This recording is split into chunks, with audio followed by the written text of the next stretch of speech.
much. Good night. Right, let's ask some questions. The candidates, as you are aware, already know the question that I'm about to ask. You don't. That gives us what little suspense that we've got. VP Societies, question 1.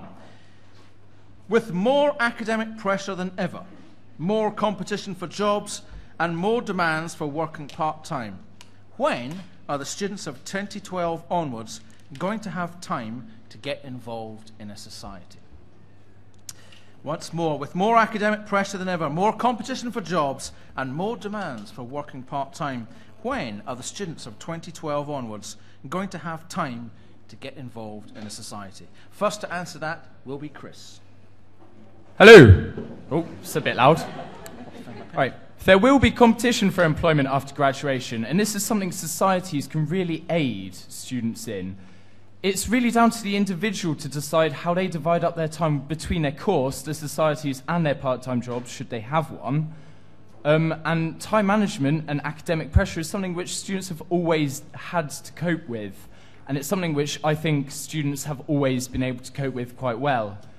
Referring back to my manifesto, societies can really help with employment prospects, and I want to help societies unlock their potential in development of an individual. Yeah. Thank you very much. Em. Hello. I think that for my job as VP Societies, it's actually not a question of when individuals are going to spend their time, but why they should spend their time in societies. And I believe that that comes from making sure the societies are seen as being really valuable to the individuals right from the beginning of the year. So hopefully you've seen my music video that I posted up today. If not, check it out, it's on YouTube.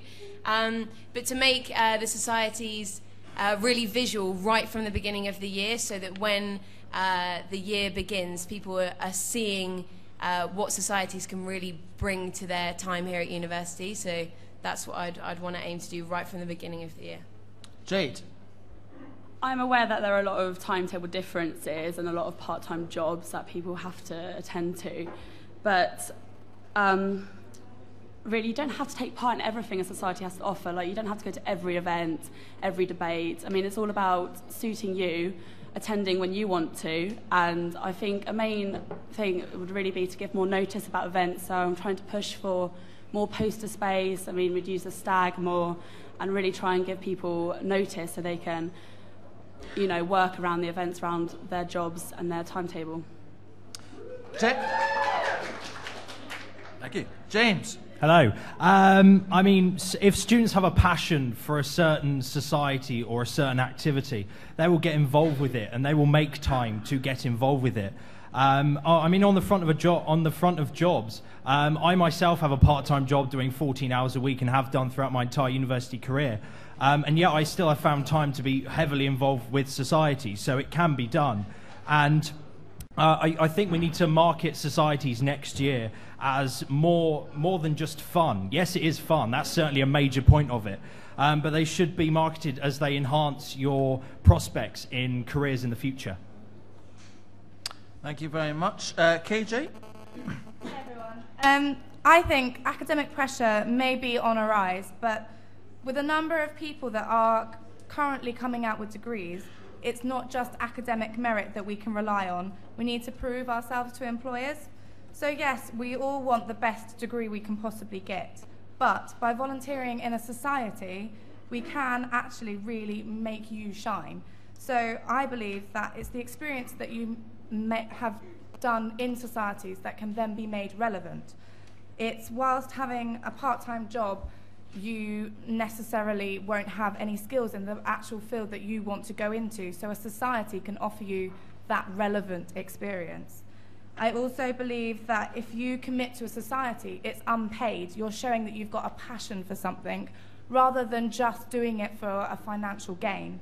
So in summary, I believe that we should all show that we are individual and that we can be applicable and that we can make things relevant. Matt. The question reads, that there's more competition for jobs, which is absolutely true, and that is the exact reason why we should be pushing it more. So obviously, it's time management for students, but if there is more competition for jobs, difficult to get employed afterwards, then the opportunity to get involved in a society is something we need to promote massively, even more so. So make a bigger difference as a result of that. Yeah, it's about time off as well. Having fun is important, as well as the employability that you get. We shouldn't close doors to people that want to get involved in a society. We need to promote it more. It's more important than ever to do so. Thank you. Stephen, finish us off. Being part of a society, it doesn't mean that you have to give every second that you have at university towards it. You can give as little or as much time as you want, and you gain the benefits from being involved or not being involved so as you go along. I've managed to schedule my time. I have a part-time job. I work 20 hours a week. I'm on the committee of 2 societies, and I still give 100% to everything I try and do. And people can do that, and it just needs to be promoted that the skills that employees want are from societies. So we need to just promote that and just get it out there, because that is what's going to get you a job at the end of your degree. Thank you very much. Things are hotting up online. Loads of tweets coming in here. Lots of comments on the website through Facebook. Great, keep it up. We've got the tweet fleet working in the corner. In the meantime, we'll move on to the second of the questions that the candidates already know. In case you're wondering why we do this, because this is not really a test of who can sit in front of lights and microphones and not look startled the most. It's decided that this is an opportunity for the candidates to work on something and ease themselves into the process before I open up the bear's den that sits in front of me. So, question 2. The university is under continual pressure to do more with less funding. At what point do you think there can be no more new societies?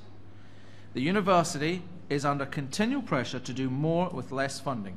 At what point do you think there can be no new societies? First to answer that will be KJ.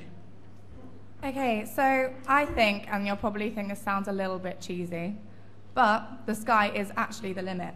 If societies all push to, obviously with my support, but to be self-sustainable so that their visions can still be achieved, the union can become more of a support network rather than becoming some kind of bank.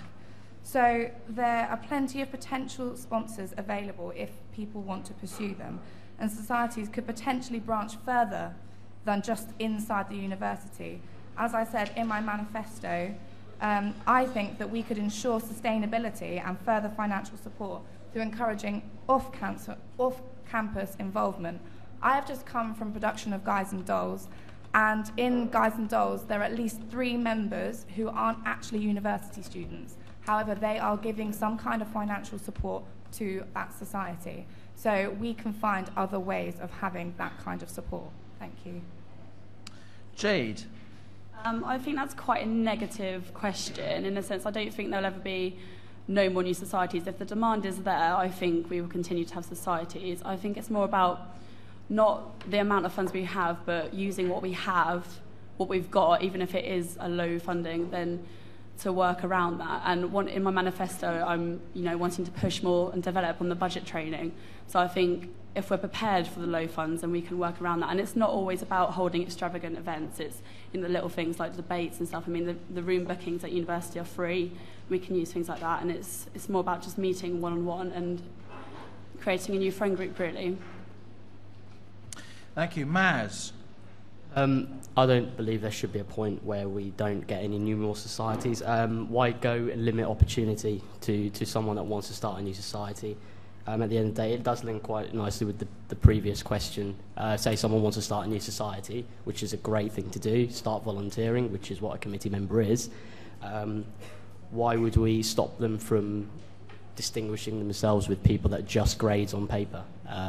So we shouldn't go doing that. If it means budget cuts to all societies, or just to this society, if it means they have to work harder towards inter-society communication, which is on my manifesto, for unity, basically back each other up, support each other, or through sponsorship, continue pushing that, get as much own funding as they want.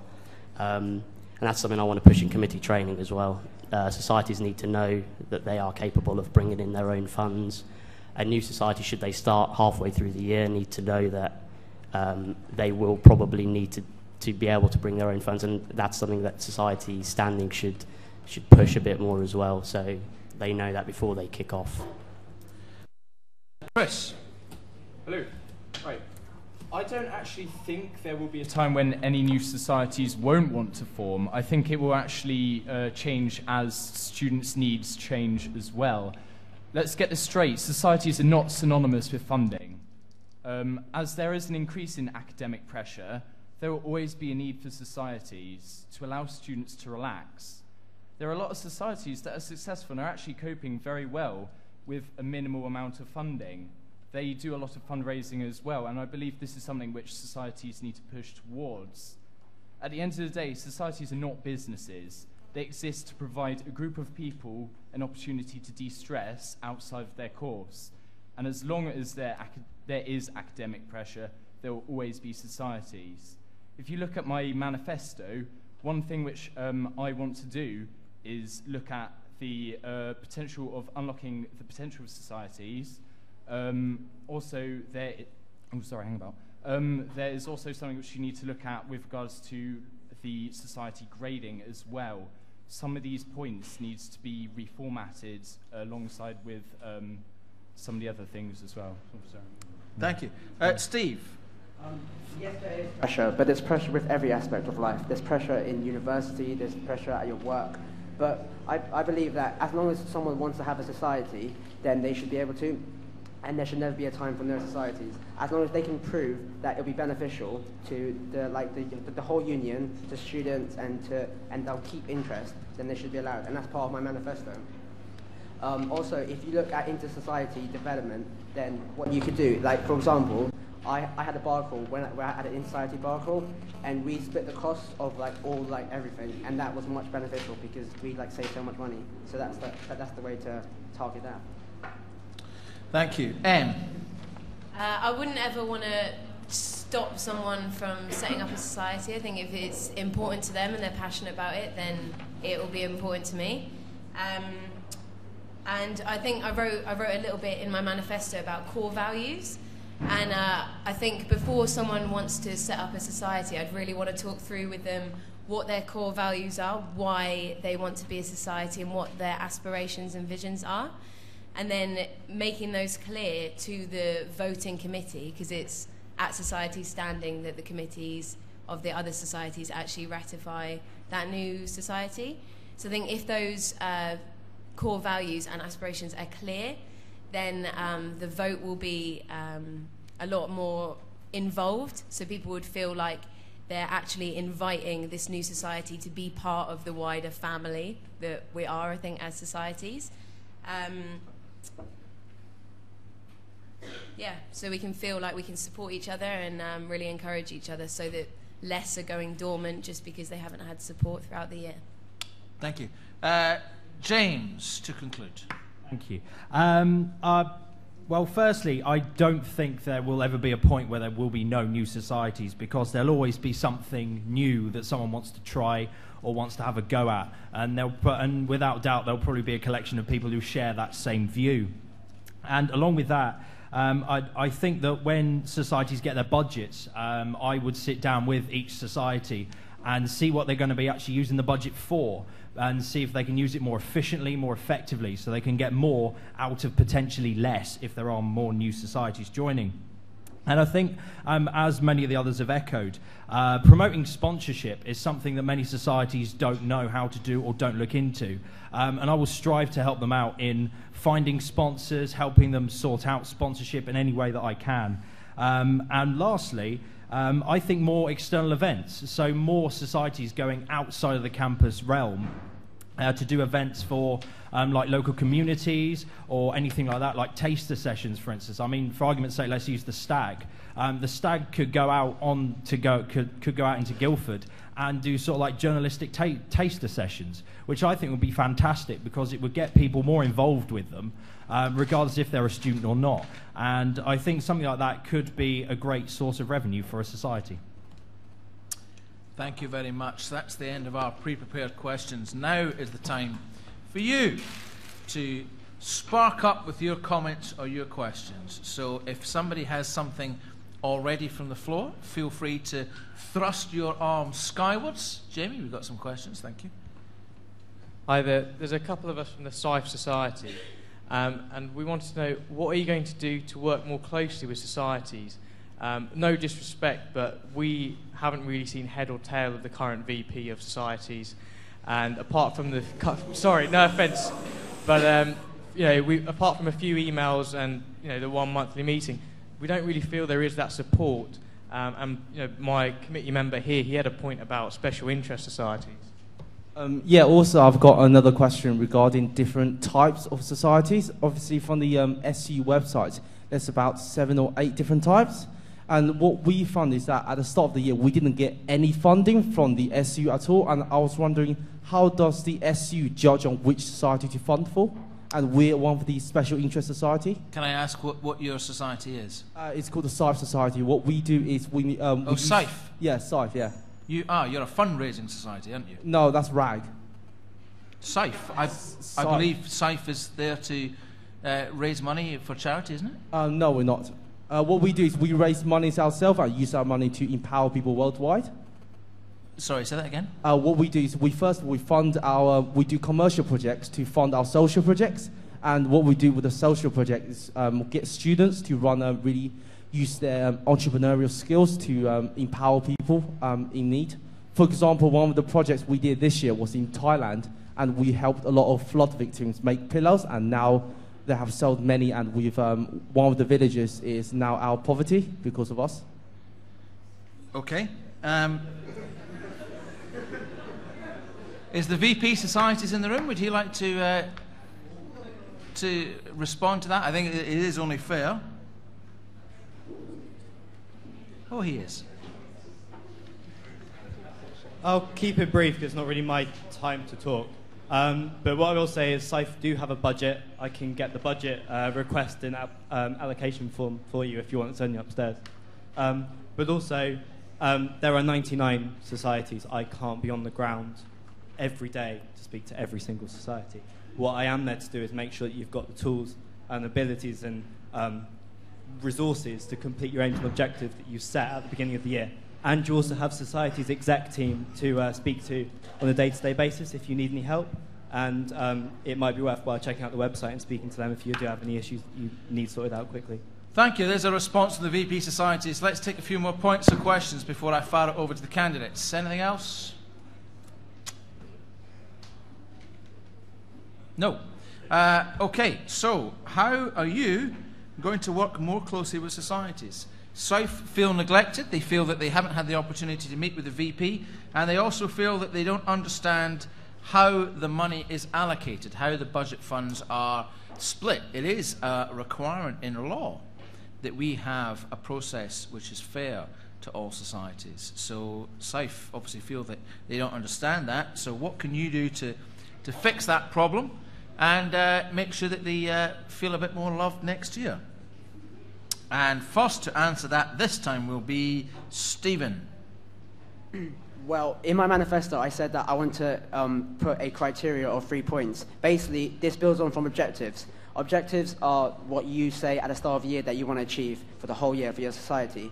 I want to have a criteria where you have to say how you're going to be beneficial to the union, to the students, but then also the final point, which relates to you, how you're going to do this, how you're going to get support, how you're going to get money if you need it.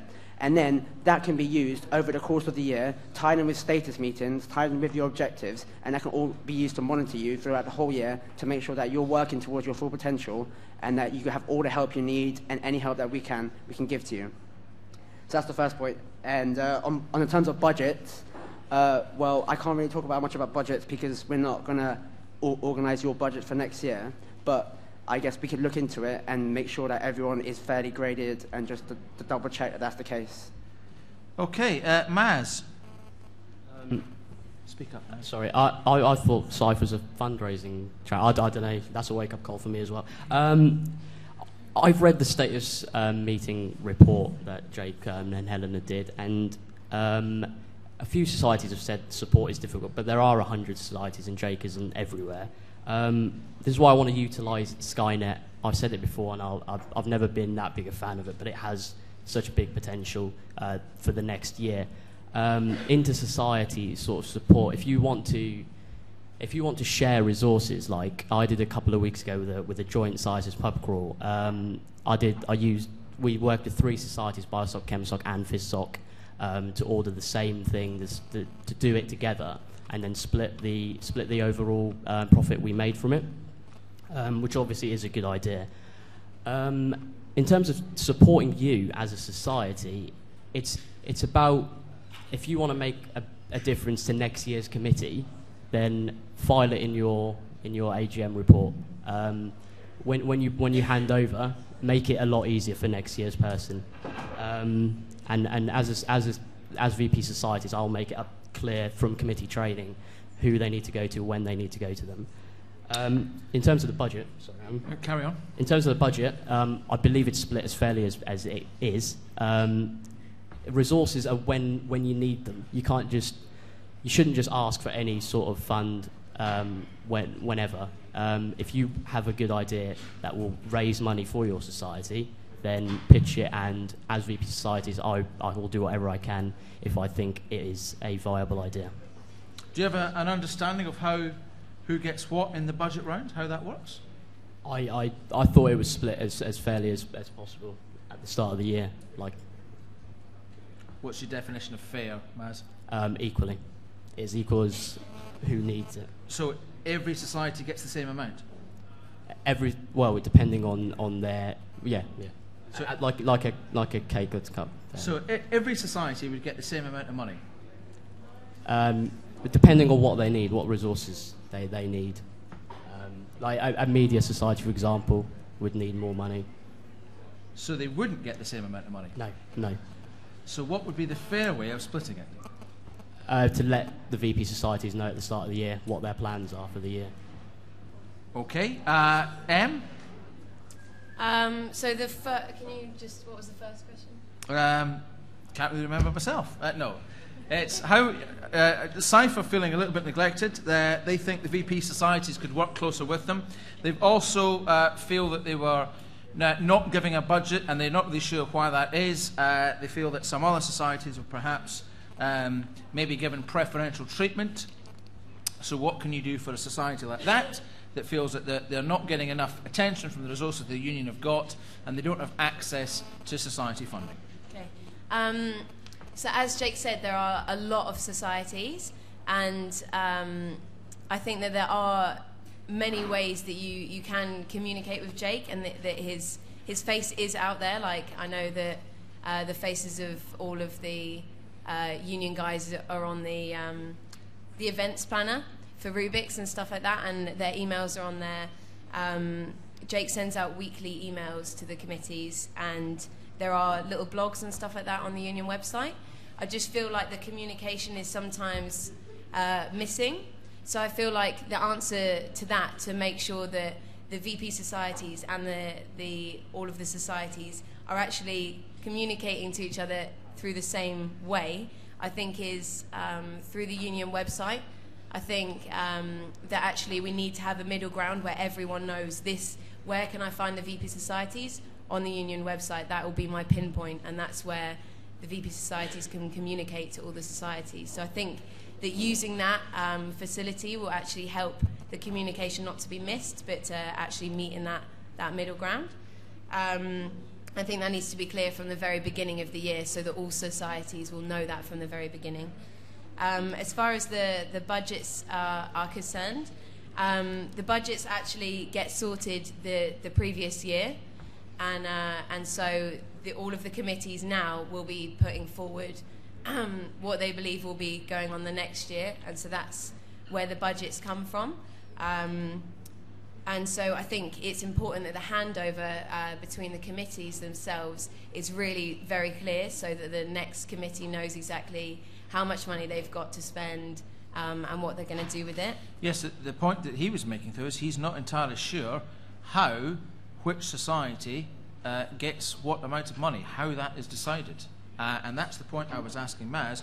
how do you think it's fair that we divide a limited amount of money? I think the total society's budget was about £7,500 between 100 societies. How do you divide that fairly?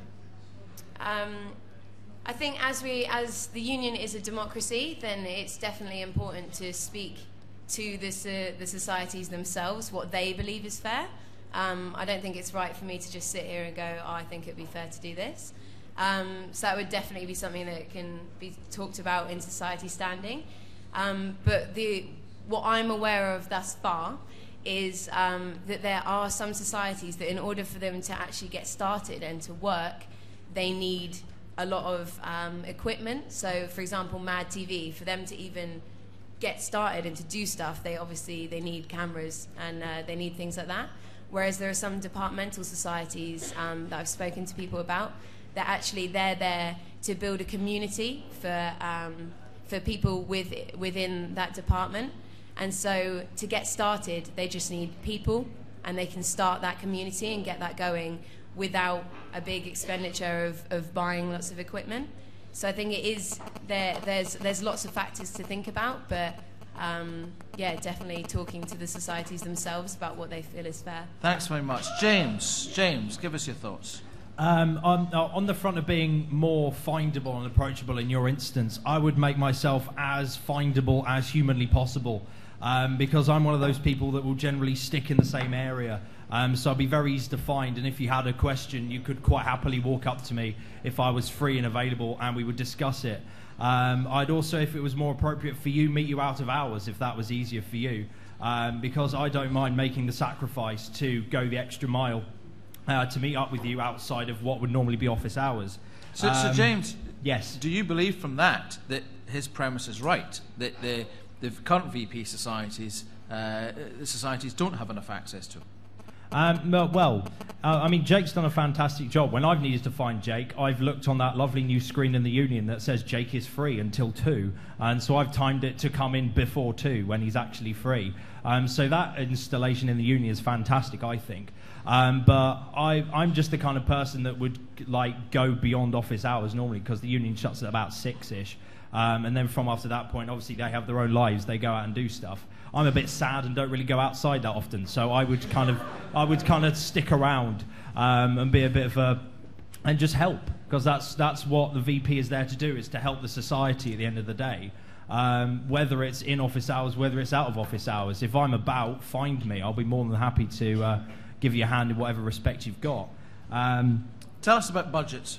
On the front of budgets, I would make the website easier to see, because if memory serves, society budgets are on the new union website. Might be a bit hard to navigate at the moment, but I would work with the people who are developing the union website to make it a lot easier for societies to see exactly where the money's going. I'd also have regular status meetings, or try and be as regular as possible, meeting with every single society to see how they can use their budget more efficiently and for more causes that they're after. And in general, just advertise societies more. Maybe even look into having society membership fees to obviously increase revenue that little bit more, if that's appropriate for what you're trying to achieve. Thanks very much. Chris? Okay. One thing which I want to do is continue my involvement in societies. We've all seen things like on Mad TV where you've got to give it a go. That's one thing which I think the VP society should get involved in, and try out as many different societies as possible to try and get a better understanding of how a society works. I've actually been trying out a load of new societies out recently, and I've been trying to communicate with some of the smaller societies as well, because I think they need to be better represented.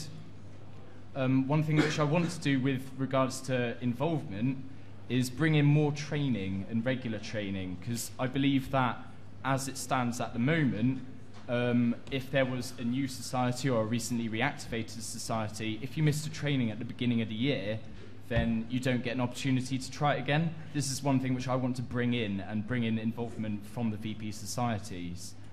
With regards to the budget, I think there should be more involvement with, say, the society's exec.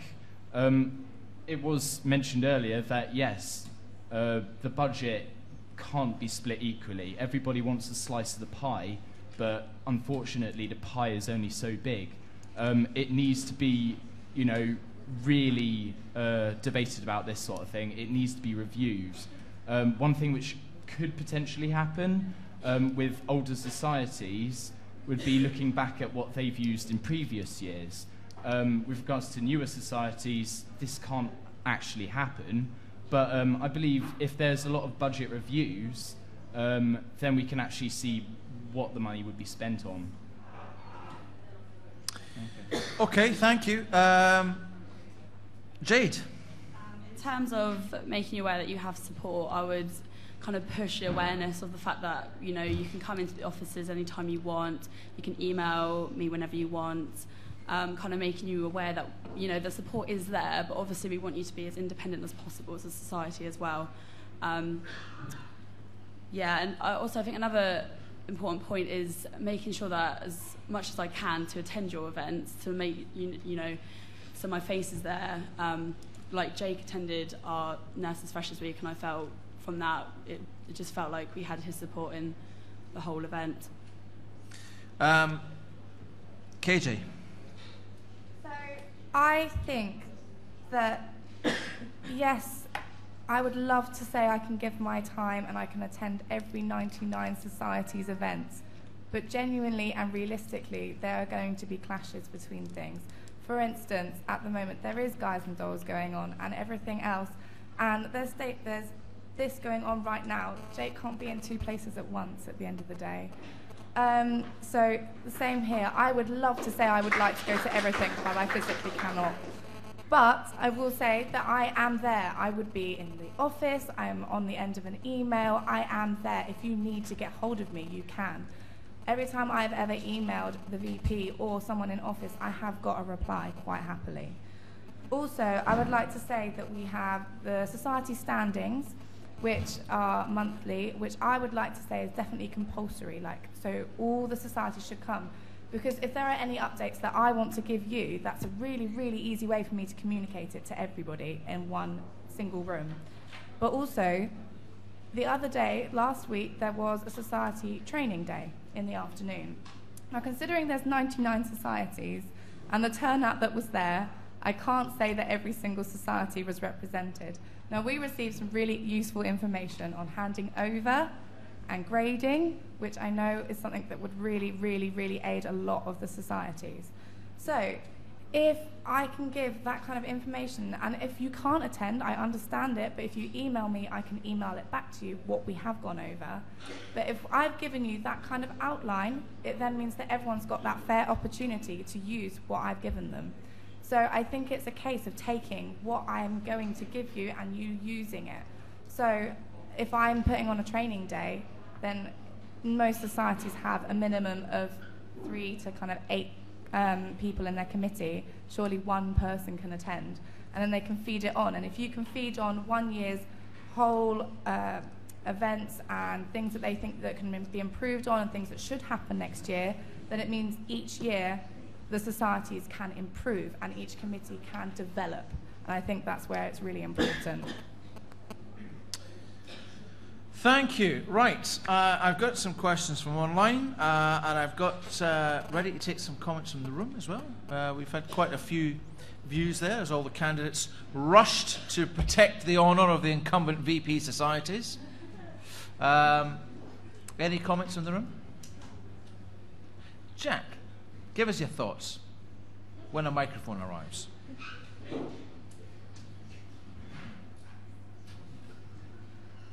I'd just like to make the point that at the start of this year, we had a discussion amongst the student media groups about society's grading, and the consensus was pretty bad, to be honest.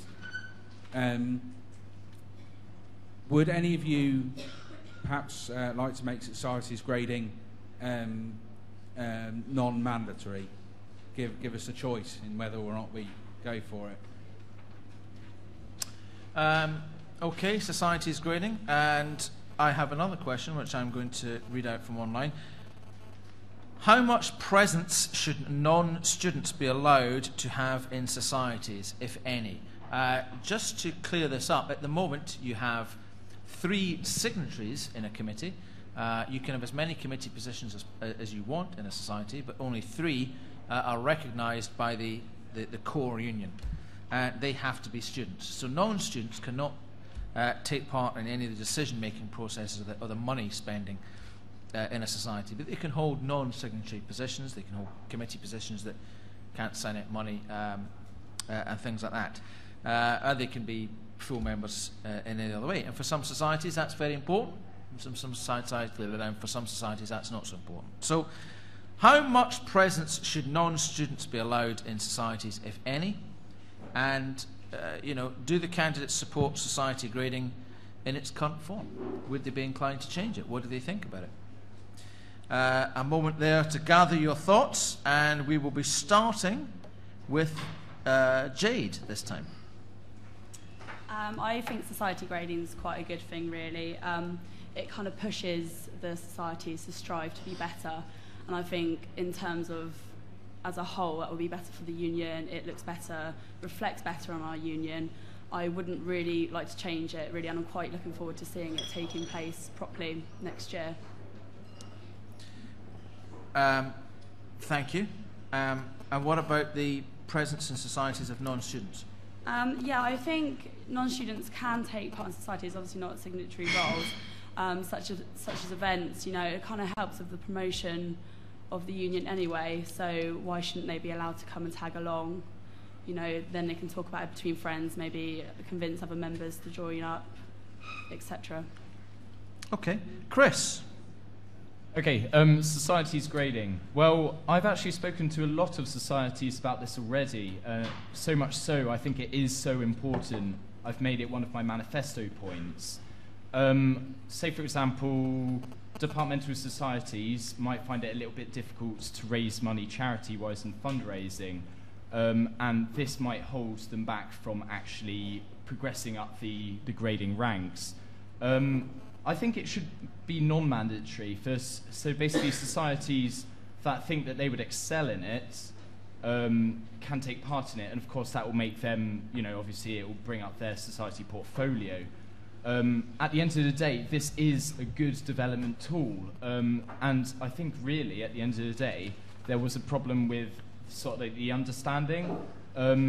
Not too long ago I sat in on a meeting with Jake, with a few other representatives of other societies. We had a little bit of a feedback session about it, and it turns out really at the end of the day there was a problem with some of the communication issues with the actual grading system itself. So what I would quite like to do is try and have a little bit of a restructuring with it, getting some of the societies exec more involved in it, and speaking to other societies and see what they think actually warrants a gold, silver or bronze society. With regards to external members of societies, there are a number of societies which do actually have members from basically outside of the union come in. Take for example LGBT, I know there are a few non-students who are actually members of that. Same goes for alumni as well.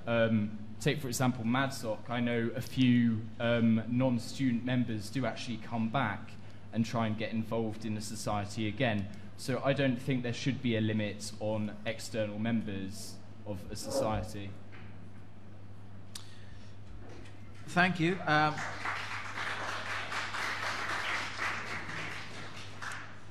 Apparently there's now a hustings drinking game. Every time you hear a candidate say you have to take a drink. Every time Jack White asks a question, you have to down it. KJ. Sorry, I got cut off by the laughter there. Right, starting with grading. Now, I think there is definitely a misunderstanding of grading. If you're not gold, it doesn't mean that you're not the best. It's just that each system is so that you've got something that you're relying on. So if you are a smaller society, being gold's not the thing. You need to just aim so that you're at that kind of level. So you aim for what is achievable for you. So I personally think that grading really works. It gives you some kind of merit, it gives you some kind of idea with things that other societies are doing, so you get that kind of understanding of how to run a society. Also, I think that the presence in societies thing. Now, personally, I made this part of my manifesto.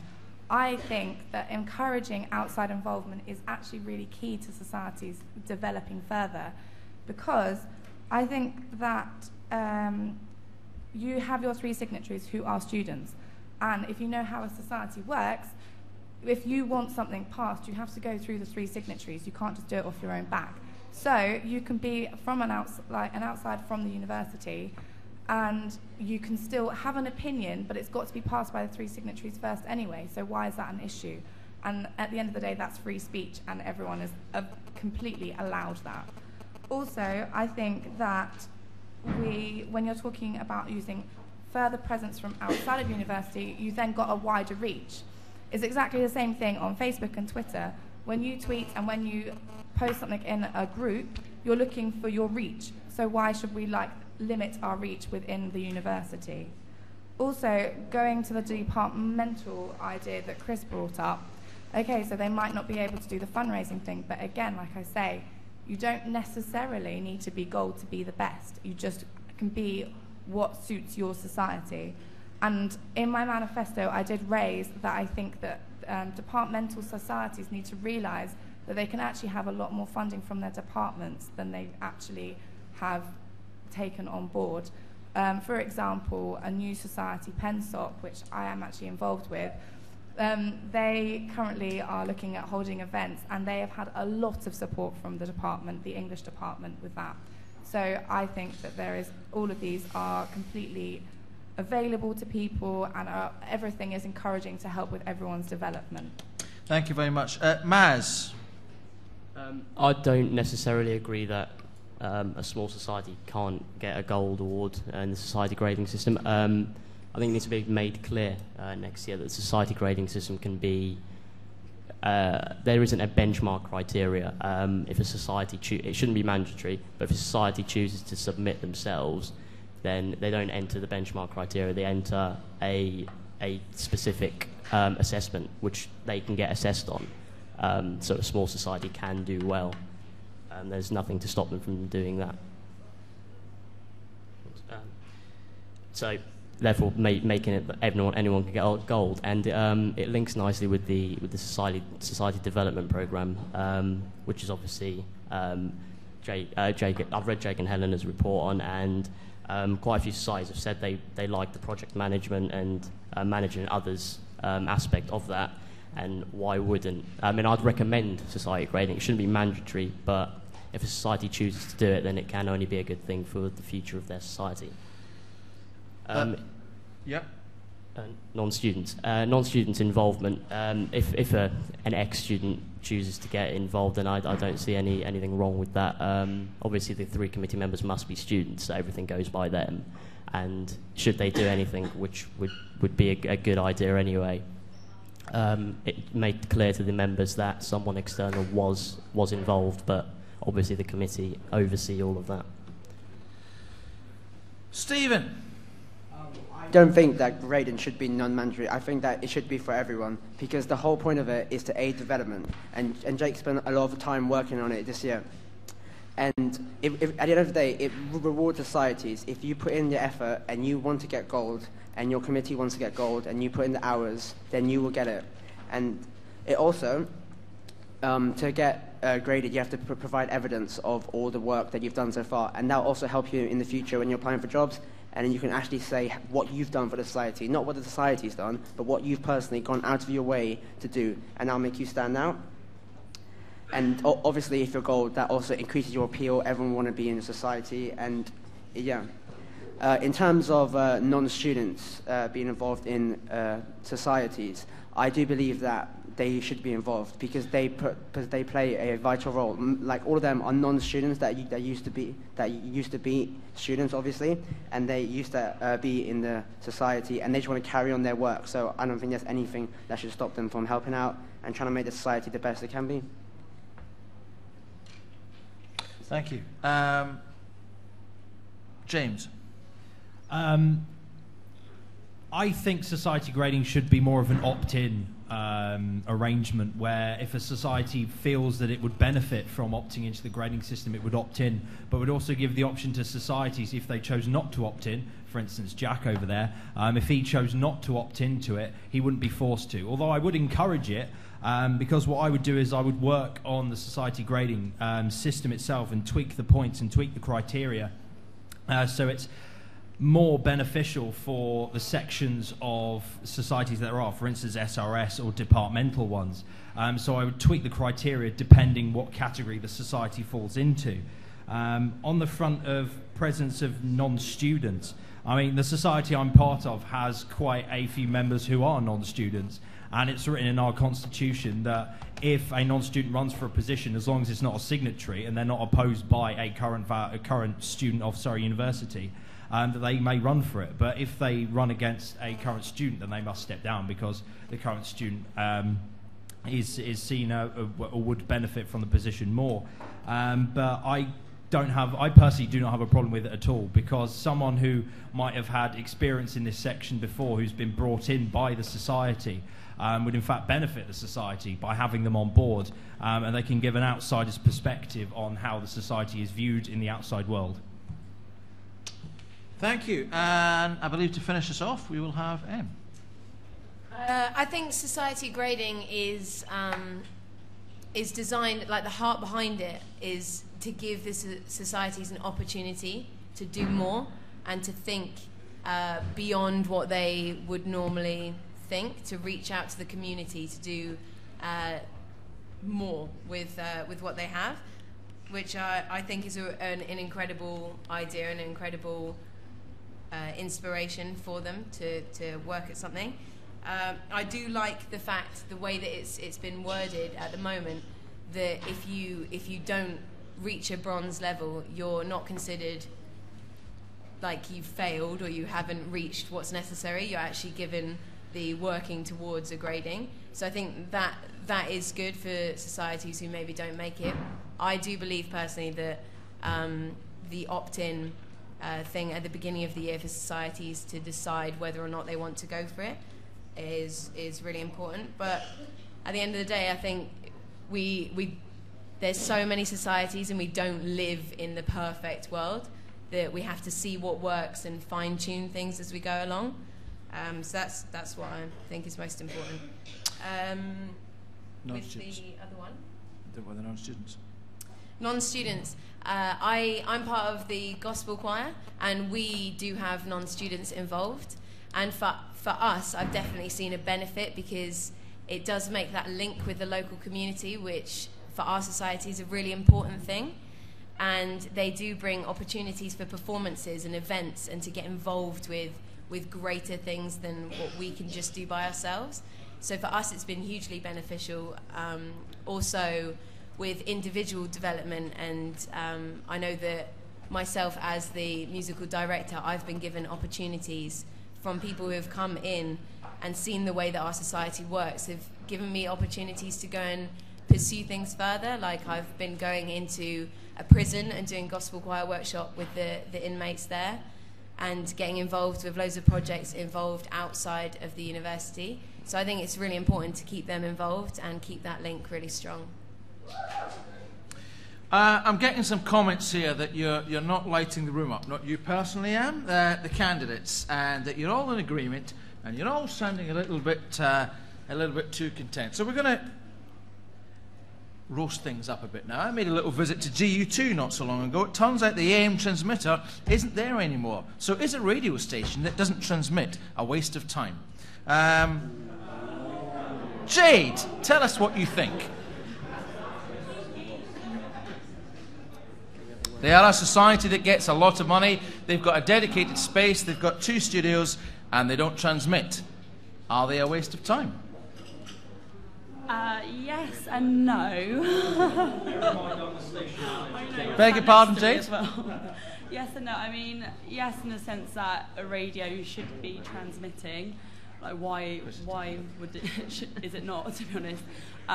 But no, in the sense that you're still gaining skills from being part of that society. You're still learning about, radio, and you're still meeting with people. You're still getting your skills, like, you know, from the individual development side of it. You All are right, still learning Stephen, a lot. keep it going. No, basically, GU2, okay, fair enough. We don't have an AM box at the moment, but that's because it's broken. It gives so much as a society. Personally, it's given me so much this year. It's given me so many opportunities. I have my own show. I can DJ now. It just, I interviewed a singer. I never thought I would ever be able to do that. And it's given me so much. And it has the opportunity there to give everyone the same benefits. It's open to anyone to join. Anyone can get their own show. And I believe that, fair enough, the box is broken at the moment, but we're going to fix it. Well, Stephen, if you wanted to sit and play records for nobody to hear, you're quite happy to sit in your bedroom and do it. Yeah, no.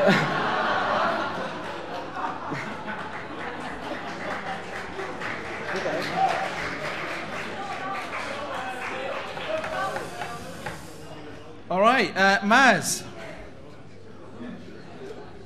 There's a few fuming people front row. No. There is a point, obviously. The skills, we keep talking about the skills you get in societies to take on further in life. And you get such huge skills being part of GU2. I've never been a presenter myself, but I've been on there and I've loved it, and I'm going to do it next year if I have the time. In the sense of transmitting a radio without an AM frequency, we still have online, so we can still do that. KJ? Well, I have been involved with GU2. I was on a show, I used to guest appear on a show in my first year. I've also done DJ training with Lorna, literally last week, although I have done stuff before. But personally, again, it's about the skills. Now, if that's the area you want to go into, then that is great, because it gives you that kind of skill. It's not necessarily where it's going to. It's not necessarily its reach. It's the skills. Again, as I have said, I believe in the individual, the applicability, the relevance, and then its sustainability. There's a lot of student interest in GU2. And also GU2 really supplement the union.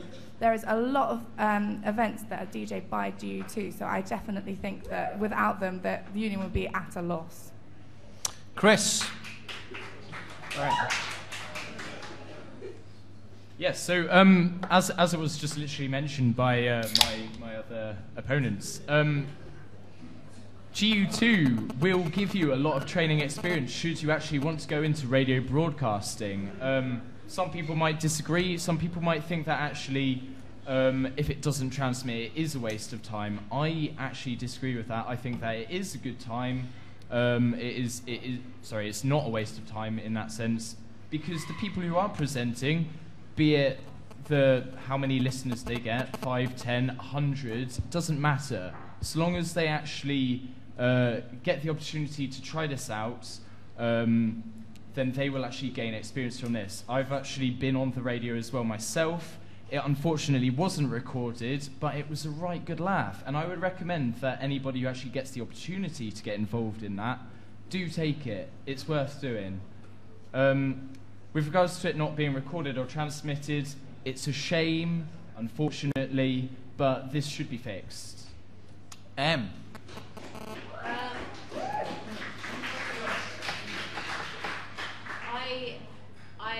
I disagree to some extent with what people are saying. I believe if we're passionate about something and we want to make a difference and we're developing, we're growing our skills, why should we settle? Why should we sit back and be like, oh, it's a shame that people aren't hearing it? I don't think that's right. I think if we're passionate about something, we need to make people aware of it and get it heard, get it out there, and make that happen. Because I'm a composer. I compose a lot of music. And in the music department, there are incredible musicians, incredible composers with new, fresh music. And yes, it's amazing to sit in your bedroom and to make music, and you're developing skills and stuff like that.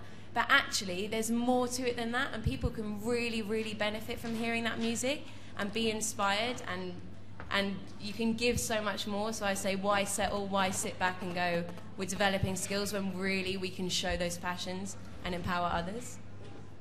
James, hopefully the steam has stopped coming out of your ears. Give us your opinion.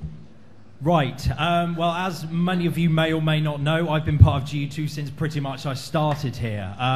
This year, I took on the role of being station manager and pretty much flipped GU2 on its head. I turned it from not being known to being known. That's the first thing. In respect to the broadcasting box, I'm currently working to get it couriered down to Radica, the company that made it 30 odd years ago, to get it fixed. If that is unsuccessful and the company doesn't exist anymore, which I believe it still does, I'll be working closely with the electronic engineering people to see if they can fix it or find an alternative method. We have licenses which enable us to broadcast music out live on air, whereas people in their bedrooms, technically if they started a live stream, they'd be breaking many, many laws.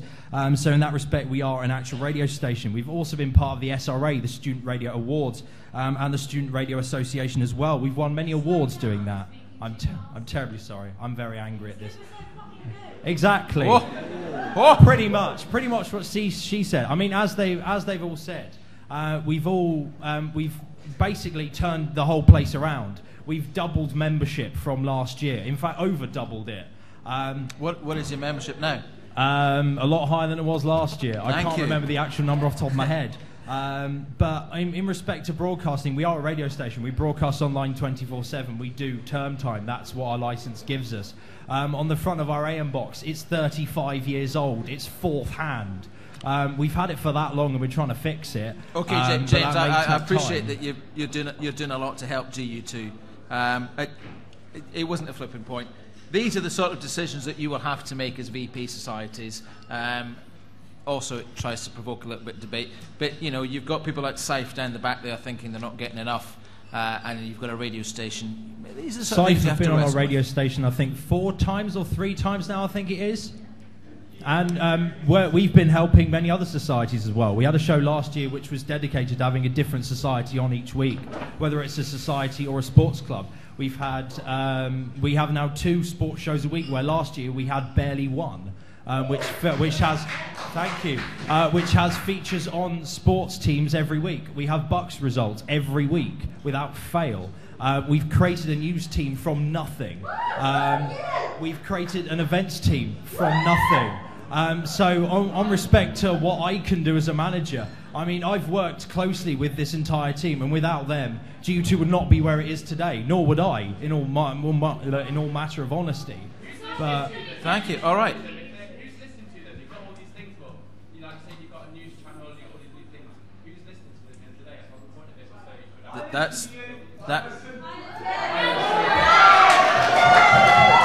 I think that answers your question. You want to make a point? I think you've got a good point. Like, you sound really passionate, and that's what I love. That's what I long to see in people, is people getting passionate about what they're doing. But you are passionate, you are growing, you are making a difference. But for the normal student, I feel like I'm a normal student walking around, blah, blah, blah. I'm not getting that, I'm not hearing that, I'm not feeling that, and I want to, you know, I want to see your passion more. Why don't you come to our event? Because I don't hear about it. I honestly it's feel... everywhere. It's on the union page, it's on the Facebook page, it's on the GU2 Facebook page, it's around campus, they're everywhere. You can't really go anywhere without seeing a GU2 logo somewhere. Well, that's not true, because I'm as a student opposed to and I last don't see year. it. But I honestly feel that I would like, if this society is as good as he is saying, I want to be able to hear it where I am. If I'm sat in Channy's, I'd love to be hearing it. Like, I'd love that. Oh, okay, there's quite a few opinions here. I'm keen to hear some things from the room. Jamie's ready with the mic. Has anybody got any points they'd like to make? One man on. I'll let you choose.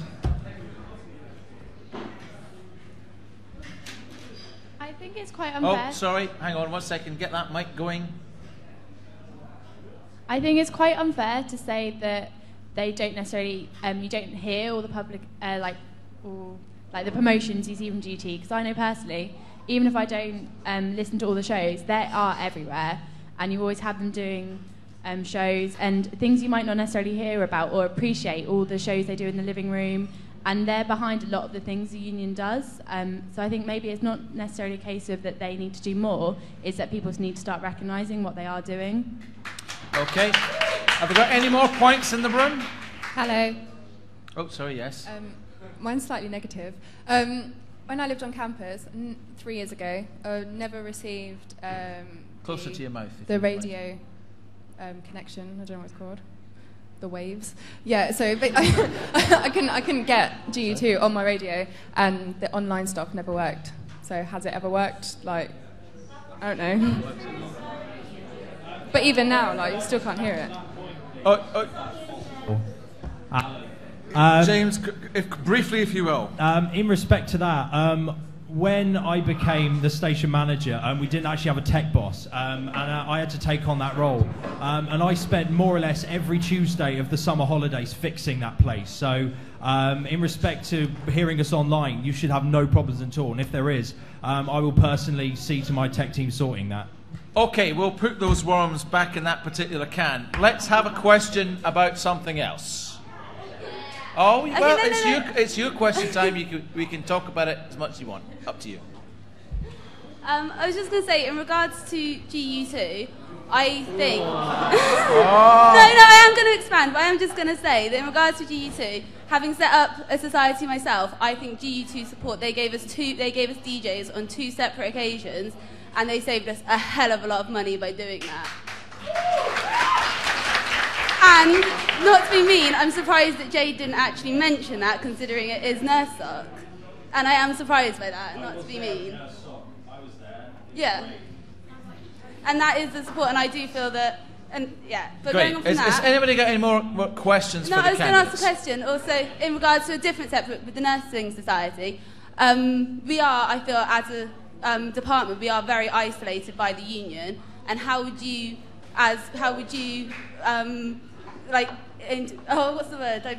integrate us in? You want to quantify what you mean by isolated by the union? Well, as a society, you're a fundamental part of the union? No, as a department, I was meaning more that we arrive 2 weeks before everyone. We stay a lot later in the year, even though, I mean, I'll be finishing this year. I won't be able to graduate until 2013 because we finish a month after the union hold the graduation. And would you have any plans, or could you suggest any plans to maybe change that? Okay, I will explain some of that. Can we have another point, Jamie? You mind? Okay, so my question is, you're running for societies and individual development. We can have individual development outside of societies, and how will you and the union support that? Okay. Briefly about nurses. The nursing department, slightly different, a little bit like GU2, runs a different sort of structure. I'm pleased to say, from next year, the nursing first years will be arriving at the same time as everybody else. So that'll solve a lot of problems, because it was terribly bad that they always used to turn up and we were shuffling about waiting for a couple of weeks for everybody else to arrive. But yes, they're going to be arriving at the same time as everybody. But it doesn't get away from the fact that your exams are different, your placements are different, your end of year is different, and that's a difficult thing for the union to cope with. I think we can wrap I've got GU2 in the brain now. I think we can wrap the School of Acting into that as well. Guildford School of Acting, those students are a full part of the University of Surrey. There is no such thing as a separate School of Acting. They're part of FARS. They have a very different structure as well. They can't really get involved in societies. They've got classes from first thing in the morning to last thing at night. They're compulsory. They're not allowed to miss any of them. They're not really allowed to take part in sporting type activities. So how do you reach out to these departments, these courses that don't follow the norm? The other question was about individual development. Individual development happens outside of the union, happens outside of societies. And what's your vision for that, really? How can you support individual development throughout campus? Is everybody clear on what we've got there? James, we finished with you last time. Let's start with you this time. I'm sure you're sick of me talking by now. I mean, going on the using societies to it, I personally think societies can help you enhance individually. I mean, personally, they've helped me a hell of a lot, because 3 years ago, I would never have seen myself sitting up here. And it's because of societies and the people I've met through that has developed me as a person, I think. I mean, outside the society's role, I will quite happily meet with any individual, regardless if they're with a society or not. Yeah, this is specifically a question about individual development outside of societies and outside of the union. How can the VP societies and individual development help and support students who want to develop outside of the normal union structure? As I would be a member of the union, I would be there to help anyone whatsoever with whatever questions or queries they had about any aspect of their life, whether it's for what they want to apply for as a job, what they want for as a career. I will quite happily help them as much as I can, or I will pass them on to someone who has a deeper knowledge in what respect their question is. Okay, and the departments that have slightly different structures to everybody else? As I said earlier, I will make myself as contactable as humanly possible. I have the curses of a BlackBerry on me, so you send me an email, I will get it instantaneously. And I will strive to meet with everyone, regardless if they believe they're an isolated society or not. I will go that extra mile. I will take time out of my time to come and see you, regardless of whatever your question is. I mean, yeah, I know a couple of people who do have like seminars and lectures 9 to 5 and only have like an hour break for lunch. So I'll leave the lunchtime to you, but after 5 o'clock, I will quite happily organise to meet you at that sort of time. Lovely. KJ? Right, so I think I will start with the students who start at different times from us. Now, I have friends both at GSA. I also have a lot of friends who do nursing. I actually work at the hospital myself as well. And I fully understand that sometimes starting that week early does seem a bit strange, because I also lived in my first year with a lot of nurses who were already there. So when I came in, they were already settled in, and it was kind of like another upheaval all over again. And obviously, these things are really hard. And I do believe that everyone should have that opportunity to be fully involved. So obviously, I'm more than happy to do anything I possibly could. And, okay, as James says, I would be there. So if you needed me, I would already be in office, so you can come and see me. And also, as I said, if you are starting that week earlier, although, as Alan has pointed out, that's not happening this year, I would be more than happy to attend the events, because obviously most of the university won't be back then, so I would be around.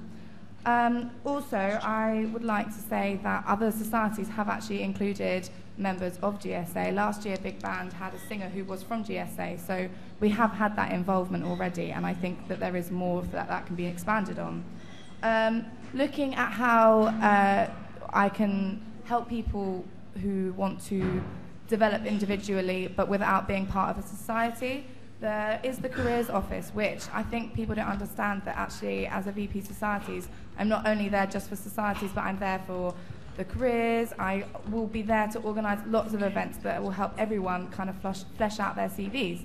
So if the careers office that are currently going under a restructure, I'm really, really, really keen to meet up with them to make sure that I can get an idea of what they want to work towards, and then I can implement that and help everybody who's not part of a society to use these things. I think everything in the university should be utilised. I think a lot of people don't realise what there actually is to offer at the moment, and there's a lot more that people could get a hold of and be attainable to them.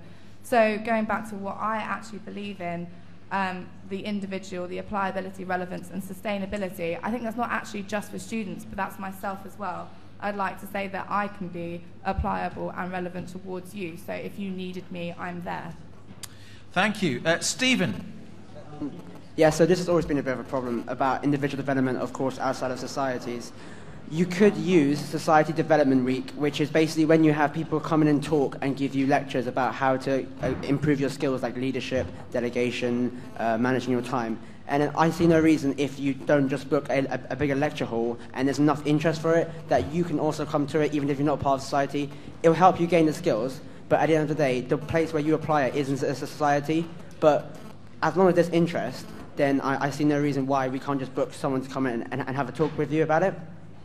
And the other point about like GSA and nursing, they're both part of the uni, and yeah, obviously we're going to be there to help any questions they want to have, and in the same manner as anyone in the union here, in the university, and needs any help, we're going to be there to help them, and they'll always be able to count on us, I guess. Yeah. M. I love stories. Absolutely love hearing people's stories, what they've been learning, their passions, what they're getting up to, what their aspirations. I absolutely love hearing stories. And I think that people's stories have the power to inspire and empower others. and encourage others to get involved in whatever ways they can. And so I think for these stories that each of us have, to have any effect, they need to be heard. And so I'm going to come back to the union website that I think really needs to be used by all students, whether in societies or not. And I want it to be a place where people can put up creative writing about their stories, or whether it's videos or presentations in things like Society Standing, just to bring things alive, and so that we're hearing about people's stories and how individually they're being developed. Lovely. Jade? As for the individual development part of it, outside of the union, I really think there should be a bit more of a link between the university and the union. I mean, the university has so much to offer. I mean, I've been to student advice, and I've got a meeting with them tomorrow about more budget training, not just for societies, but for the individuals. I've been to the Student Health Centre, and I'm actually looking at doing first aid courses, which not only helps you having skills for life, but also, you know, from the society sense of it, bar crawls, bars will be more willing to take you on if they know that a committee member is first aid trained. Days out, venues will be more willing to take you on. Yeah, so it's kind of, you know, mixing the two together and using what the university has to offer. I'm also looking at talks with court life mentoring to help promote societies in that sort of sense as well. So it's kind of just, you know, catering to people's needs. In a sense of courses that are, you know, how to reach out to them, different timetables. Obviously, Nurse Doc President, I helped to organise Nurses Freshers Week. Had a good turnout of about 250 people. Full capacity of the living room, etc. And I think, you know, that just shows that I can help people who aren't, you know, in the usual student sense, to settle them in. Yeah. Thank you. No. Oh, I have to wait, apparently. Chris? Yes. Hopefully I'll go through this without actually saying too many ums or ahs, but no. Sorry, guys. Looks like you have to drink again. Well, back to my manifesto. One thing which I did want to incorporate with the new societies is training. Again, sorry. The society involvement with Inter-Society Sports Day, which I'm actually trying to organise right now in May, which is the Social Sports Month, which Trung is currently organising. Trying to get involvement with nursing and GSA, it is difficult because I know that the timetables are so varied. Hopefully this year that is going to be improving. But one thing which needs to actually happen is perhaps organise some sort of society's events calendar. So, say for example, I know there's a lot of clashing going on with some society events. One thing which I think could be brought in is the moment an event is known, it's actually put forward to VP societies, not necessarily for improvement or anything like that, but just for something which could actually help with organising events. Because I know that there are a lot of events which could actually be conflicting. Going back to the individual development parts, societies have a lot of skill sets which they can actually give to people if people get involved. I know that the question was, what can you do outside of societies? But if you look inside them, things like St. John's, you can get first aid qualifications from there. Departmental interaction with, you know, societies with the actual departments.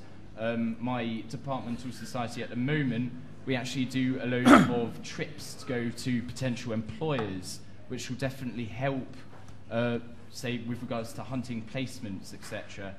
So I believe there should be a lot more involvement with GSA and, of course, NERSOC. There are things which could actually help with that. Thank you, Chris. At this point, we will pause very briefly. Thank you very much. And now we may continue. Max. As outside societies, first of all, the union runs a lot of, and it's just about promotion. It's about promotion and about advertising with Skynet, which is what I want to do. It's about the career courses that the union does for CV training or interview skills, whatever that may be. I can cope with that, son. It's all right. Yeah, it's just about promotion. Basically, I didn't know for a while until I looked into it, but the union does put on a lot for students that want to get involved without being part of a society. But not only that, but societies can do things on behalf of students in general. For example, a departmental society could run a trip or bring in a guest speaker into a lecture and just do that on behalf of the students, and that way they will still get a course, basically. In terms of the isolated students and societies, with my events position at the moment, I've actually tried to push that as much as I can and integrate societies like GSA. And it's the mindset that I'll carry through next year, with carrying on, trying to bring them in, letting them know what they can do at the union, what opportunities there are for them here, rather than isolating them. They feel isolated from us. Right, a question that I see retweeted more than any other at the moment. Eyes front, girl. Who would the candidates give their second preference vote to in this election? I thank the venerable colleague down the front for that. Who would the candidates give their second preference vote to? I almost feel it's unfair to pick who goes first, but I will, because that's my job. And Chris, it's going to be you. Oh God, how do I start this? I'm staying next to you, Chris. Good times. Well, look. Chris, who are you giving your second preference to? That is a really tricky question, because I look at my opposition and I see a lot of varied skills. I know we've got a lot of dedication going on here. I believe that really this year this is possibly one of the most heated competitions. Answer the question! Do I really have to say? No. Okay.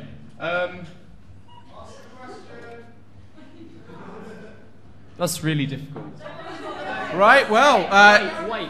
Could we all write our answers and turn them around at the same time? Okay, good idea, Maz. You can all write. That's a very fair way to do it. You can all write your answer on your yes, no, and then you can turn it around at the same time. I'm going to write it really small. All right, okay. You got 10 seconds to write your answer down. No peeking. Have you got another yes, no? Got another? Oh yeah. Here we are. Here. Jade. I don't know what to write. Come on. 10 seconds. It's like the weakest link. The person with the fewest votes is about to leave. It's a bit like doing a meat raffle in the middle of the hustings, isn't it? Come on, Maz. I've written a name. Right, we all got somebody? How big do you want it? And you're just going to name the name, and we're going to go from left to right.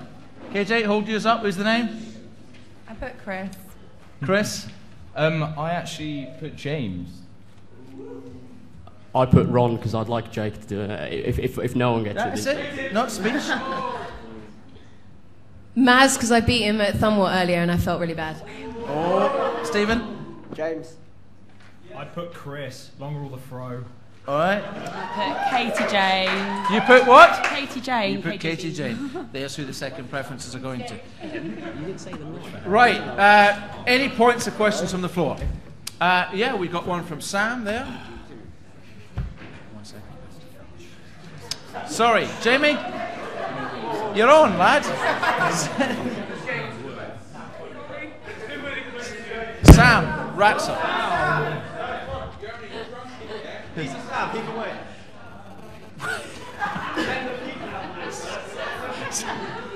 Oh, sorry, Sam, you lose to the ladies. Okay.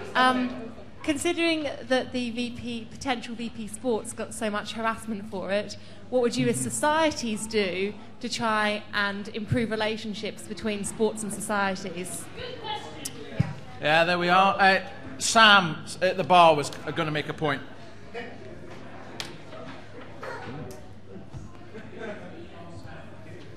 Alongside the VP Education, the VP Societies and ID is a member of the university's careers committee. Have you got any ideas, any revolutionary ideas that will change the career service? And actually, do you think it's any good at the moment? Oh, careers.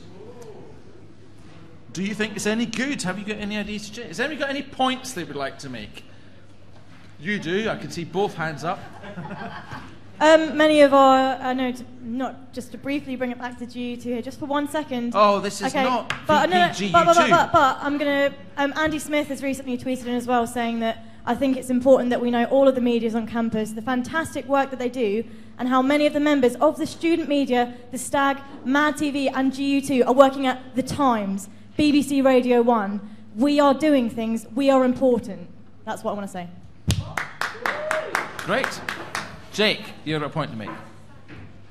Going back to Andy Smith, because I saw a question you raised earlier, and same with Becky Robinson on Twitter. A question that was raised earlier was, do you think there should be a limit on how many committee positions a student should hold? I'd like to know your thoughts on that. Do you think there should be a limit on how many committee positions there are? Societies are free to create as many non-signature positions as they wish. Some societies have quite a few. So we've got a question there on, and I'm going to ask you all really to keep your questions, keep your answers to below 30 seconds because time's getting on. We're getting ready to finish. What can societies do to improve the relationship with the sports clubs? We saw earlier there was perhaps a little bit of friction.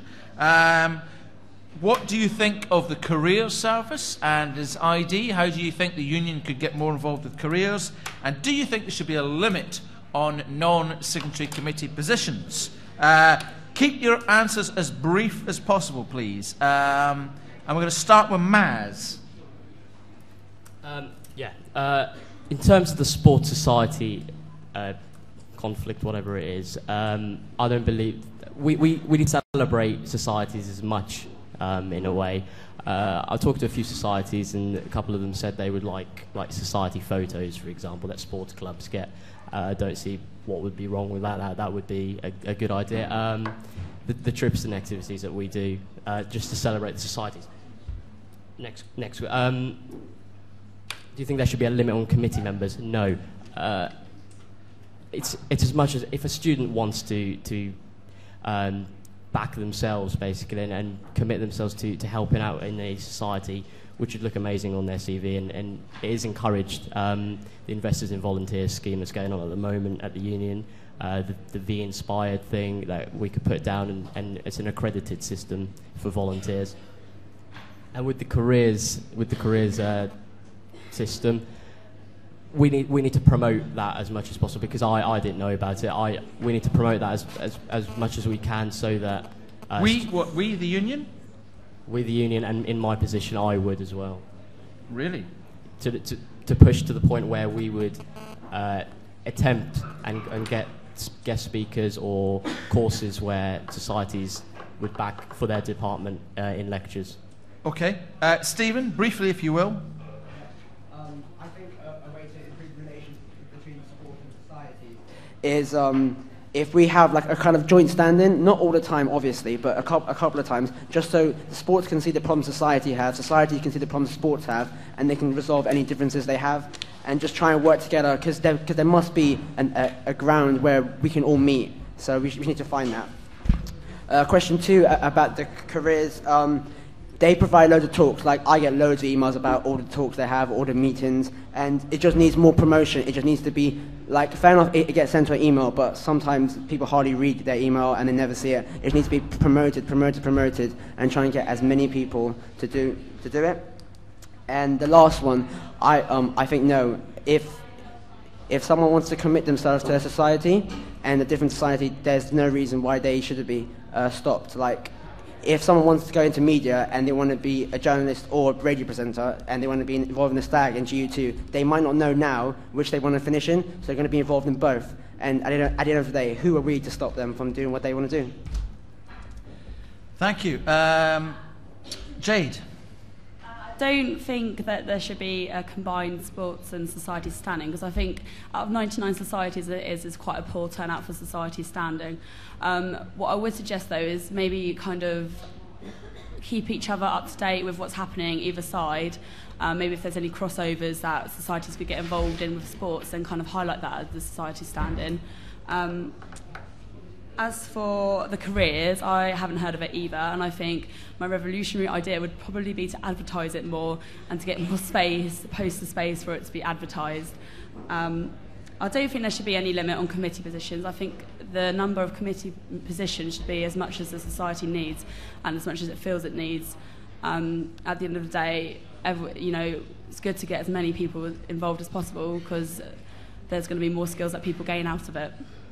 Em?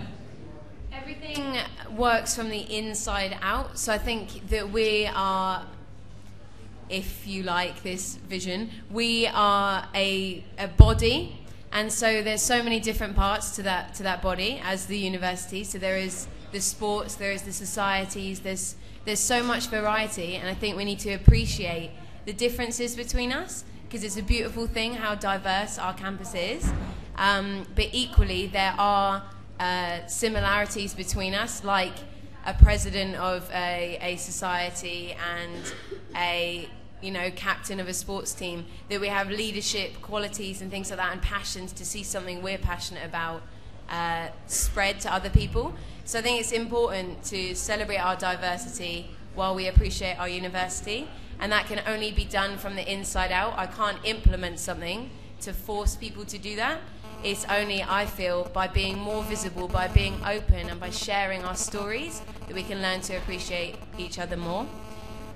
With the limit to committee positions, again, same.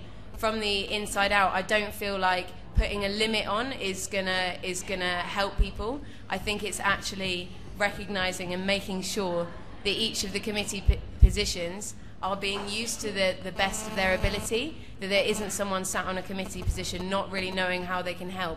And I think that comes from committee training and committee handover, and as a VP Societies, I'd like to be able to ensure that that is working to the best of its ability, so everyone feels that they're giving their best to their position. And careers, I think I've been to one talk, and it was incredible, the most beneficial thing ever. But for me personally, I think you get a few emails through from the careers, and I don't know, it's so easy to just delete things on your email. But again, if it was more visual about really what's going on, maybe little videos to be like, this is a talk that we're doing, this is how you can get involved kind of thing, I think people would be more accustomed to check it out. Thank you. KJ? Right.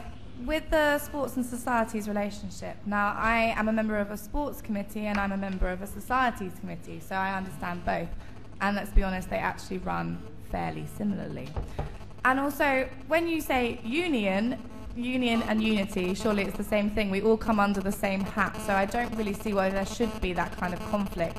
And as I think a lot of us should start to realise, there's already that kind of push and that drive to start making some kind of unity between them, with the whole sports day idea. Moving on to careers, personally, I have used the careers service, and they have really helped me with my CV.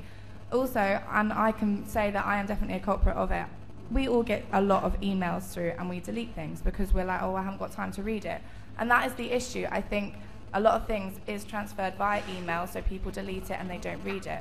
And so this is where the union website comes in, and I know people have had problems with signing in and things. However, if we can make that more transparent and more accessible to everybody, then we've got that as a forum for everyone to be able to understand and find whatever they need.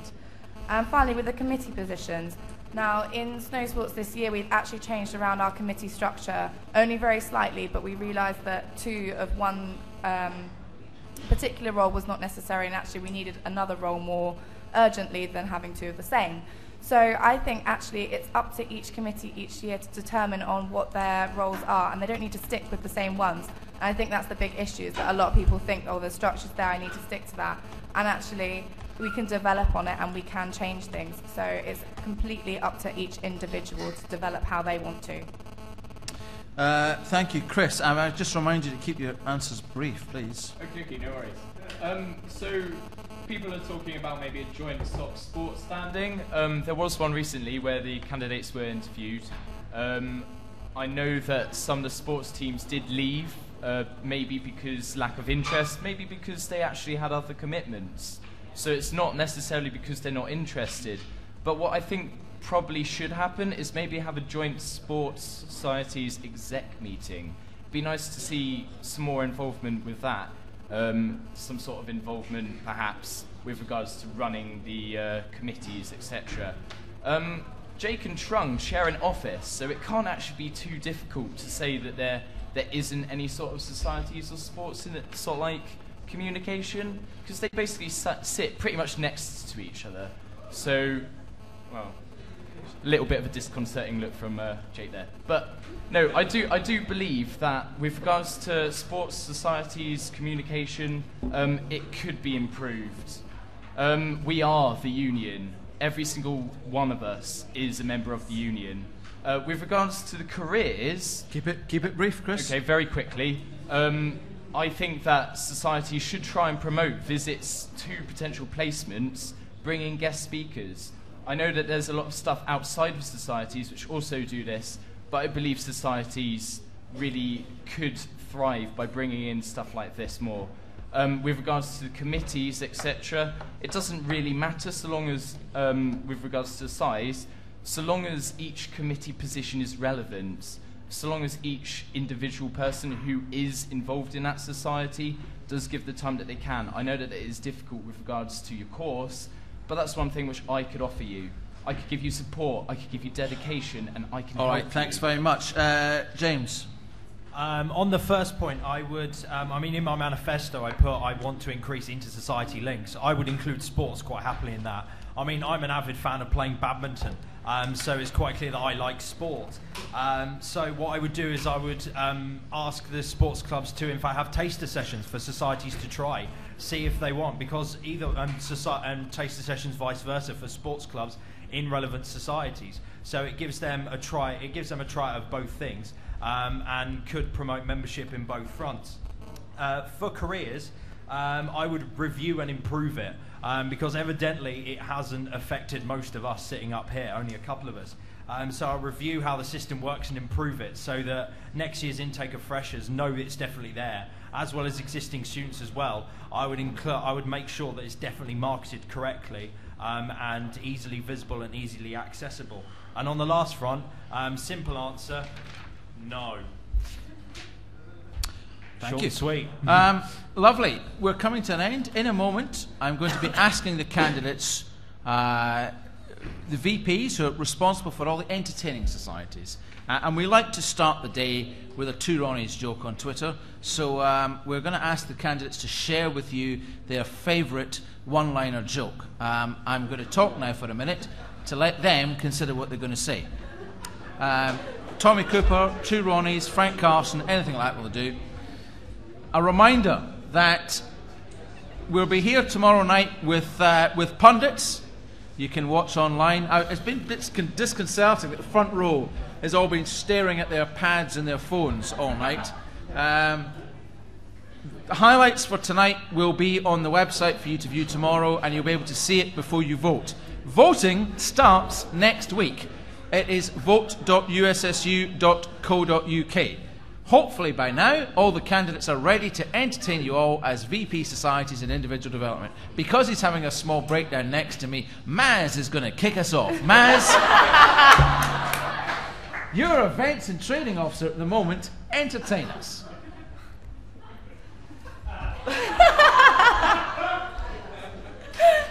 Thanks very much, Maz. Moving on to Chris. The floor is yours.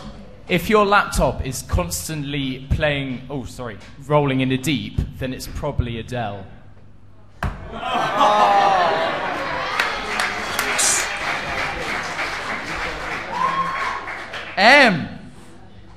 Knock, knock. Who's there? I'm up. going to do that one. I was going to do I need that. Sorry, you had your moment, you blew it, lad. Jade? What do you call a man with a spade on his head? Doug. James? I got nothing. I actually don't have anything. I don't do one-liners, sadly. I just stand there and waffle and make myself look like a fool by not going out or doing anything fun. Great. Stephen? Exactly. I have nothing as well. Oh, we have a split of opinion here. Oh, sorry, I beg your pardon. Sorry. Can you give us one? Okay, please watch my face for this, otherwise you miss it. There's two tortoises in the garden, and one says to the other, "When it rains, does your mouth fill up with water?" And the other one says, "No."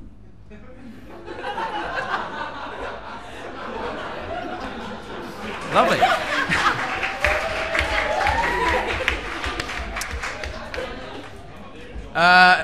Great.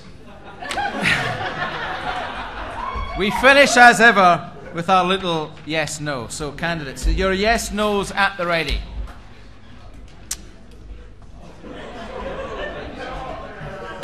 I'm just trying to think who I can mortally offend this time. I know. The stag. They're an easy target. No, they're not, Jack. They're not. They certainly are not.